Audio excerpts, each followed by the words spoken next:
Hello everybody. This presentation, The Dynamics of Motorcycle Crashes, is a synthesis of the online report which can be found at investigativeresearch.org. My name is Elaine Hardy, and today I'm representing my illustrious colleagues James Orelet, Martin Winkelbar and Dimitris Margaritis. All four of us are research analysts with years of experience in the field of motorcycle crash investigations, and have all carried out numerous studies on this topic. An online survey was carried out in 2019, which focused on motorcyclists who had been involved in a crash.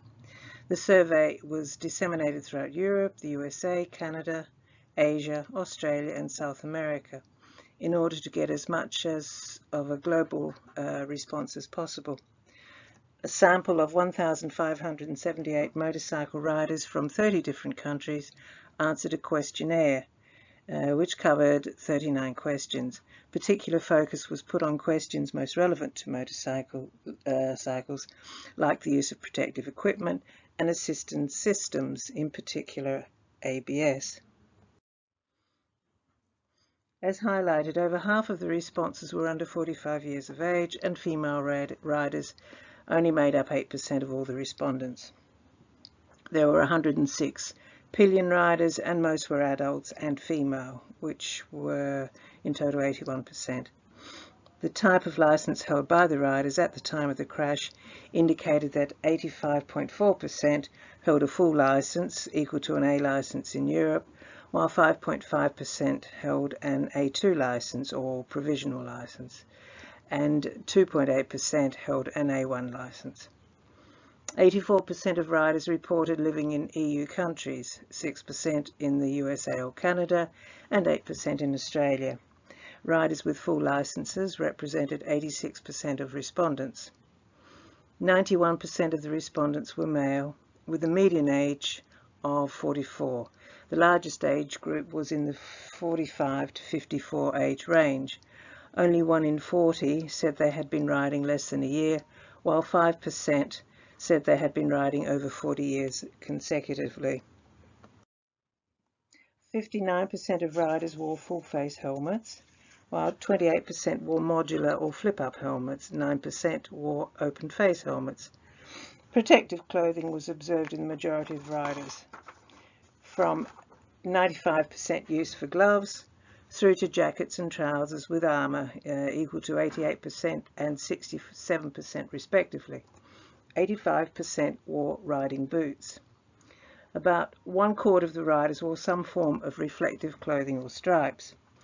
Of the 31 that had air vests or jackets, 2 riders commented that the airbag vest did not deploy. Another rider commented the airbag vest or the air vest was deployed, and according to him, helped reduce his injuries. He had 7 days medical leave. 5 of the respondents did not separate from their motorcycle. Overall, 12 of the riders wearing an air vest or jacket were admitted to hospital for stays from 1 day to a maximum of 36 days. 49% of those who wore a jacket with armour at the time of the crash received injuries to upper limbs. There were 350 who had injuries to their shoulders, of which 309, equal to 88.2%, were wearing a jacket with armour. The obvious question is why riders who wore armoured jackets still suffered injuries to their upper arms. Were the components in conformity with EN 1621-1? Were the protectors adequately restrained in position, or did they move out of position and thereby fail to protect the intended parts of the bodies? The style of the most popular motorcycle ridden was a naked street bike, followed by super sports and sports tourers. 90% of the PTWs were motorcycles, and 5% were either scooters or mopeds. 57% of the motorcycles were in the 500 to 1000 cc range, and another 28% were larger than 1000 cc's. Motorcycles under 500 cc were only 15% of the total, which reflects the fact that the majority of respondents came from developed countries. Training is an important factor for motorcyclists to learn how to avoid crashing. In this survey, 43% of the respondents indicated that they had taken part in different types of post-license training courses. The highest proportion of motorcyclists who took part in post-license training had training for emergency braking, overall 36.3%. Of these, 44% had motorcycles equipped with ABS at the time of the crash. The riders who took part in specific training for braking with ABS represented 19.9%. Of these, 65% indicated that they were riding motorcycles with ABS brakes at the time of the crash. Of the 553 riders who did not use their brakes prior to crashing, 46.8% had motorcycles with ABS. 43.3% of the riders had done post-license training and still crashed, so this needs to be examined more closely. Consider that there is no standardization of post-license training instructors in Europe, at least, so many are not registered or licensed to teach advanced training, and so this aspect needs to be considered. Of those who had done a course for emergency braking, 44% had motorcycles equipped with ABS at the time of the crash, as previously indicated. Technology has been developed in order to reduce the possibility of riders falling or sliding in an emergency situation. However, what has been highlighted in this study is that over a third of the riders did not use their brakes. Possibly more of interest is that the 553 who did not use their brakes prior to crashing, of these, 46.8% had ABS brakes fitted to their motorcycles. Overall, a third of motorcycles were equipped with ABS braking systems, while 12% had traction control. Does technology matter in a crash scenario? Consider that the perception reaction time of the driver or rider is between 0.75 and 1.5 seconds. The assumption that technology will save the day may miss the obvious fact that what matters in an emergency situation is the rider, him or herself, and his or her ability to control technology. There were 27 riders who commented that they avoided a car and then crashed. Although crashes with roadside barriers and other road infrastructure are considered single vehicle crashes, for the purpose of identifying the specific type of road infrastructure, the table identifies these separately. In the case of single vehicle, as a heading, there were 321 riders who indicated that they lost control and there was no contact with other vehicles or infrastructure. Of the 695 motorcycles that crashed with a car, 63.5% of the motorcyclist's trajectory was topside. Of the single vehicle crashes where the rider lost control and did not crash against an object or vehicle, the predominant trajectory was left low side and right low side. Overall, there were 58 cases where riders crashed against a roadside barrier, and includes a case where the rider collided with a car and then hit a crash barrier. Of these, 47 had a full A license. There were 6 instances where the roadside barriers were identified as motorcycle friendly. A quarter of the respondents did not separate from their motorcycles on impact. Consider that 95 of the riders were stationary when the crash occurred.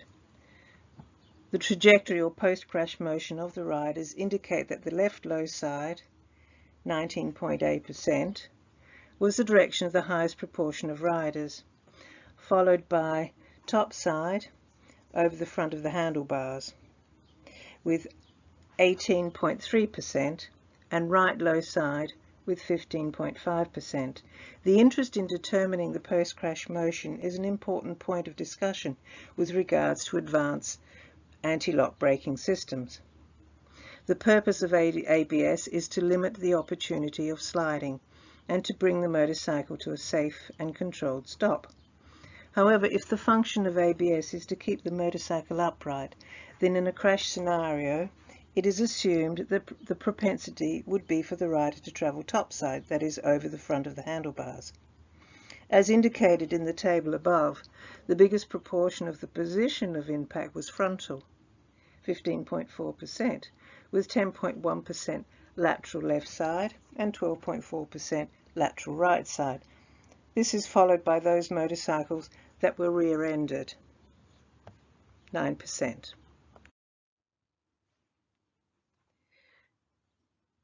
Ten riders who were stationary when they were hit by another vehicle were admitted to hospital and stayed for periods of 1 day, there were 4, 2 days, there were 3, 3 days, 1, 5 days, 1, and 90 days, 1. There were 275 riders who registered their speed in kilometres and were admitted to hospital, of which 7.2% spent more than 20 days. Overall, 69% of the respondents admitted to hospital who used kilometres as a measure were travelling at speeds below 70 kilometres per hour.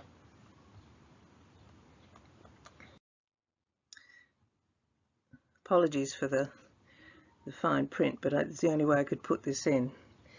This table reinforces the notion highlighted in the previous table that speed does not necessarily correlate to the severity of injuries. Of the 45 respondents who spent more than 20 days in hospital, there were 33 who gave details of their injuries. The table identifies speed, days in hospital, days in rehabilitation, and the type of injuries that these respondents received from the crash. The information is compelling in demonstrating that speed and the correlation with the severity of injuries is random. From one end of the spectrum, the rider who was stationary when hit spent 90 days in hospital, possibly due to the speed of the other vehicle who crashed into the rider, and 120 days in rehabilitation. To the other end of the spectrum, where the rider whose speed was above 130 kilometers per hour spent 51 days in hospital and a further 120 days in rehabilitation. Throughout the table, the type of injuries vary, as do the speeds and time spent in hospital and rehabilitation. So this next slide is a video from More Cases from the Races, a video presented by Dr. John Hines. He was a trauma specialist who regularly attended the Irish road racing circuits, both north and south. He tragically died in 2015 after losing control of his motorcycle, which hit a wall. He argued, as you will see in the video, that it was the speed, it wasn't the speed that mattered, it was the post-crash motion and what the rider hit. Sadly, his death reinforces this argument. So, last year I talked a bit about mechanism, and pre-hospital physicians are fascinated by mechanism of injury. It's one of the few environments that you can actually see what has happened to the patient. And motorcycles are funny things. Motorcycle crashes aren't like car crashes, where the energy expended in the vehicle is the same as the energy expended in the patient. With motorcycles it's quite different. You can separate from the bike entirely during a crash. You can have a bike that looks as if it's been completely destroyed and a patient that's fine, and vice versa. And we see this time and time again. So if you're reading a mechanism in a motorcycle accident, bear in mind that mechanism does matter, but speed mostly doesn't. This is an example of a very high-speed crash. This is a guy called Jonathan Howarth at the Isle of Man TT. This is the bottom of a section of course called Bray Hill. He's on a superbike, which at this stage is doing about 180 miles an hour. You can probably see, even if you're not a motorcycle fan, this isn't going well. Jonathan had what's called a tank slapper. So what happened was he was going down the hill, he hit a little bump, and the handlebars deflected in his hands, and the deflection got greater and greater and greater until he was thrown clear of the motorcycle. So this is about 180 miles an hour, and he's just parted company with the bike. The motorcycle was completely destroyed. This is almost unrecognisable apart from sponsorship stickers. The bike itself, this is pretty much all that's left of it. It bent the engine and there's nothing left. Jonathan was absolutely fine. He picked himself up out of the hedge that he landed in and did what's known as the walk of shame back up the hill to go and tell the sponsors what had just happened to his shiny new motorbike. But he was fine, so very high speed, but the rider was fine. So mechanism is important, speed probably isn't. The first table focuses on low limb and pelvic injuries as well as upper limbs and indicates that the two trajectories, left low side and top side, dominate the type of injuries. Left low side averaging 20%, excluding pelvic internal, and top side averaging 25%. Note, however, that the pelvic internal injuries for top side was 37%. The second highlights the two dominating post-crash motions with the highest proportion of injuries as left low side and top side. However, across the range of types of injuries, top side dominates with an average of 30% for abdomen and chest injuries, while left low side has an average of 20% for chest injuries. The first table refers to back and shoulder injuries. In this case, the post-crash motion, top side, overwhelmingly dominates with 29% compared to the remaining trajectory types. The question relating to back injuries included 87 who replied, riders who replied with details that they had received from their back injuries of a varied severity. The second table provides details of neck, face, head and brain injuries, and the top side post-crash motion dominates with an average of 38.5% for all these types of injuries. What the tables highlight is that the trajectory is significant in establishing the percentages of injuries. Overwhelmingly, the top side motion has the highest proportion of declared injuries for all types, with the exception of external chest. The left low side motion has the second highest proportion of types of injuries. As mentioned above, the type of injuries highlighted do not determine the severity of the injuries. However, the severity of injuries detailed by the 33 respondents compares them with speed and days spent in hospital and rehabilitation.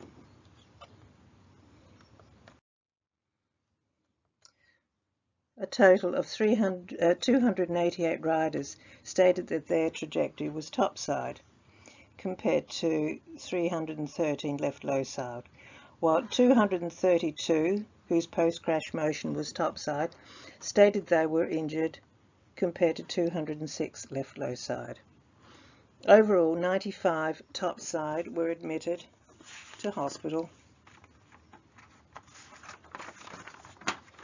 compared to 25 left low side, whereas when the trajectory was top side, 59 stayed in hospital between 1 to 7 days, 20 between 8 to 20 days. What is possibly the most important discovery of this study was that the mechanism of each crash. It determines not only the type and range of injuries, but also the severity of injuries. The post-crash motion top side occurred in 63% of these cases where the rider collided with a car. In terms of injuries, this type of trajectory dominates both the range of injuries and the severity. Left low side and right low side also have a high level of injuries by type, but compared to the top side trajectory, less time was spent in hospital.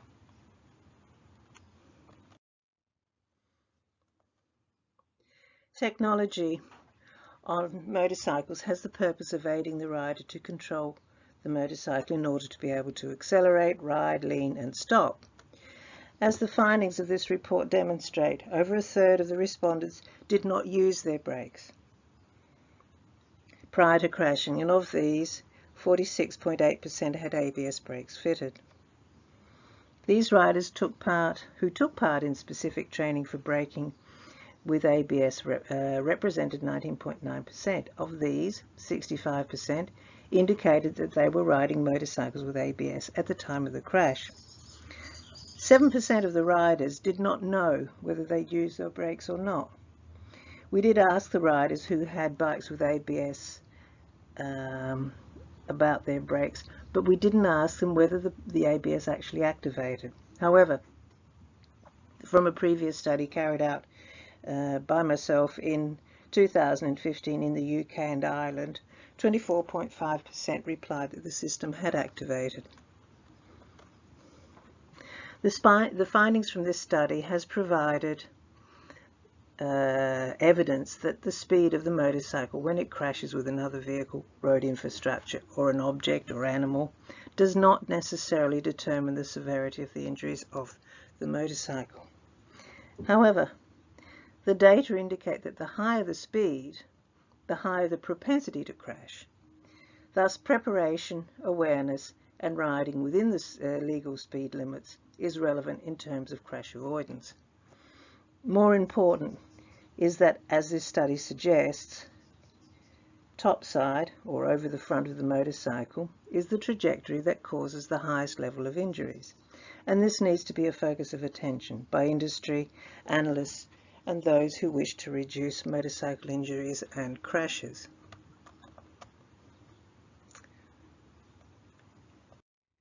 Thank you very much for your attention, and if you want more details about the study, please contact me. I'll be quite happy to talk about it endlessly.